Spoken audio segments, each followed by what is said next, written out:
শাহজালালের দরগা সিলেট শহরের একটি আধ্যাত্মিক স্থাপনা, যা মূলত 1303 খ্রিস্টাব্দে বাংলাদেশে আগত পাশ্চাত্য ইসলাম ধর্মপ্রচারক শাহজালালের বাসস্থান ও শেষ সমাধি। এই দরগা সিলেট শহরের উত্তর প্রান্তে একটি টিলার উপর অবস্থিত। কারো কারো মতে সিলেট ভূমির মুসলিম সভ্যতা ও ধর্মমত এই দরগাকে কেন্দ্র করে প্রসার লাভ করেছে।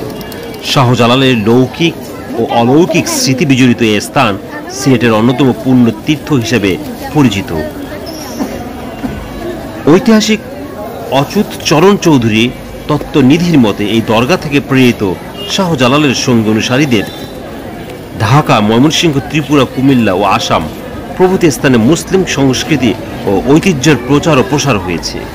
বাংলাদেশ ও ভারতের বিভিন্ন অঞ্চল থেকে বাৎসরিক উরস উপলক্ষে প্রতি বছর হাজার হাজার লোক এখানে এসে শাহজালালের উপলক্ষ ধরে স্রষ্টার কাছে ভক্তি নিবেদন ও কৃতজ্ঞতা জানান। সিলেট বিজয়ের পর দিল্লির সুলতান শামসুদ্দিন ফিরোজ শাহ শাহজালালকে সিলেটের শাসনভার গ্রহণের প্রস্তাব করেন, কিন্তু শাহজালাল এই প্রস্তাব প্রত্যাখ্যান করেন। পরবর্তীতে সুলতান বিশেষ ঘোষণা জারি করে সিলেট শহরের খাজনা মুক্ত করে দরবেশকে সম্মানিত করেন, যা এখনও বলবৎ আছে।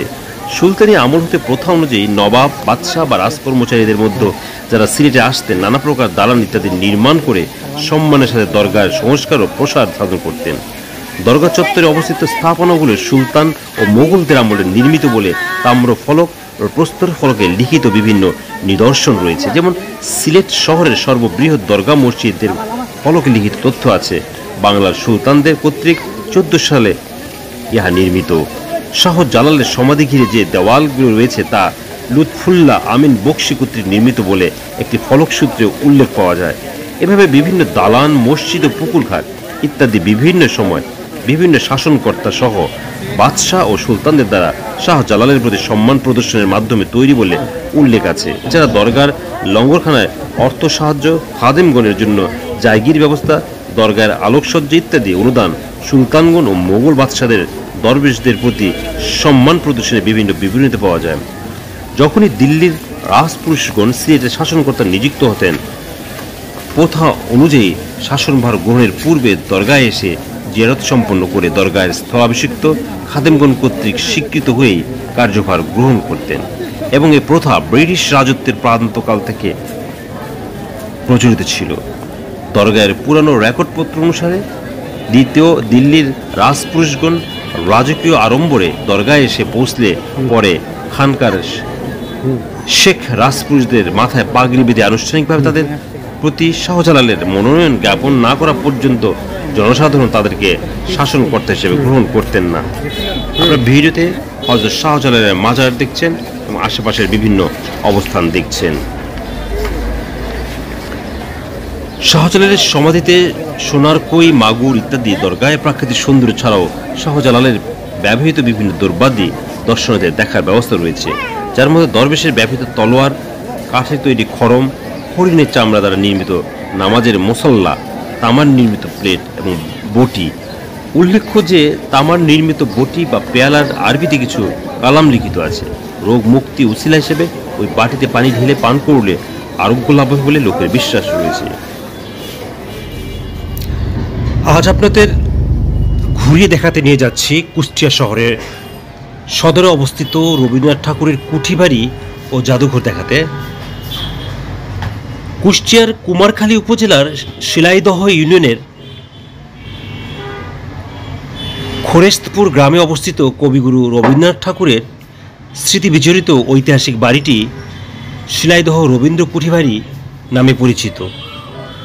কুষ্টিয়া শহর থেকে রবীন্দ্রনাথ ঠাকুরের কুঠিবাড়ির দূরত্ব মাত্র 15 কিলোমিটার। প্রায় 33 বিঘা আয়তনে রবীন্দ্র কুঠিবাড়ির মূল ভবন নির্মাণ করা হয়েছে 2.5 বিঘা জমিতে।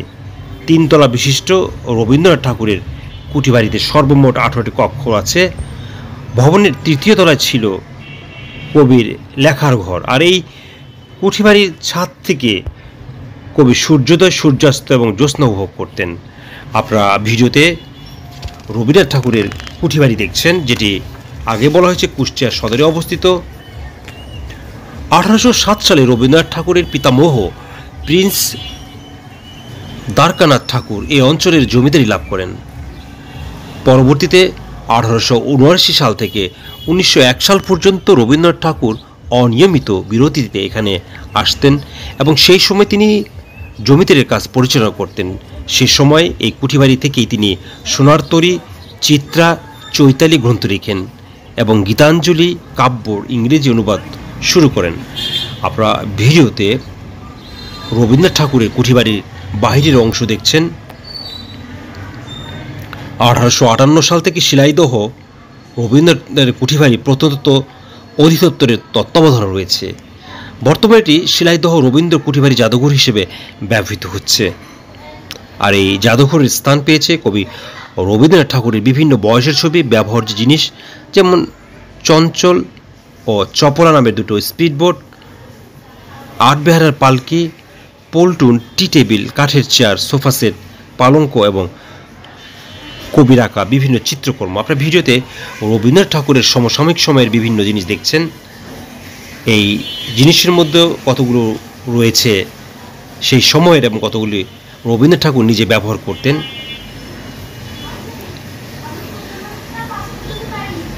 দেখছেন রবীন্দ্রনাথের টেবিল, যেখানে বসে তিনি পড়াশোনা করতেন।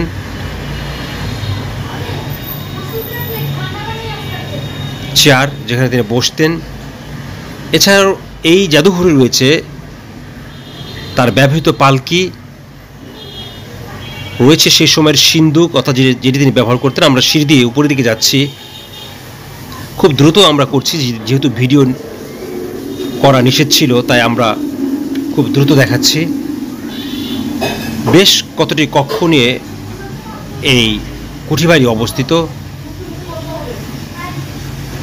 দোতলার বারান্দায় রয়েছে দুটি বোট ও পল্টুন, যেটি করে কবিগুরু রবীন্দ্রনাথ ঠাকুর নদী দিয়ে বিভিন্ন জায়গায় ভ্রমণ করতেন। সেই পল্টুন এবং স্পিড বোট কুঠিবাড়িতে রয়েছে, যেটা আপনাদের দেখালাম। ইঞ্জিন চালিত স্পিড বোট চপলা দেখলেন। রবীন্দ্রনাথ ঠাকুরের স্মৃতি বিজড়িত এই বোট দুটি রবীন্দ্র কুঠিবাড়িতে রয়েছে। প্রচুর দর্শক প্রতিদিন এখানে বেড়াতে আসে। বাহিরের অংশ দেখছেন, দোতলা থেকে আমরা বাহিরের অংশ দেখাচ্ছি আপনাদের। এটা দোতলার বারান্দা। এখানে একটি মজার বিষয়, খুলনায় রবীন্দ্রনাথের শ্বশুরবাড়ি এবং কুষ্টিয়ার কুঠিবাড়ি দুটোর ডিজাইন একই রকম, তবে খুলনারটা আয়তন একটু ছোট, কিন্তু এখানকার আয়তন অনেক বড়, তবে ডিজাইন একই রকম। আপনারা ভিডিওতে বিভিন্ন অংশ দেখছেন রবীন্দ্রনাথ ঠাকুরের ব্যবহৃত টেবিল, আলমারি এবং পাশের কক্ষে বেশ কিছু জিনিসপত্র রয়েছে। আপনাদের এক ঘর থেকে আরেক ঘরে নিয়ে যাচ্ছি। তার ব্যবহৃত খাট এবং আলনা দেখছেন আপনারা ভিডিওতে। দেখছেন খাট এবং এই কক্ষে তার বেশ কিছু ছবি রয়েছে। তার ছবির পাশাপাশি সমসাময়িক সময়ের বিভিন্ন ছবি রয়েছে এই গ্যালারিতে।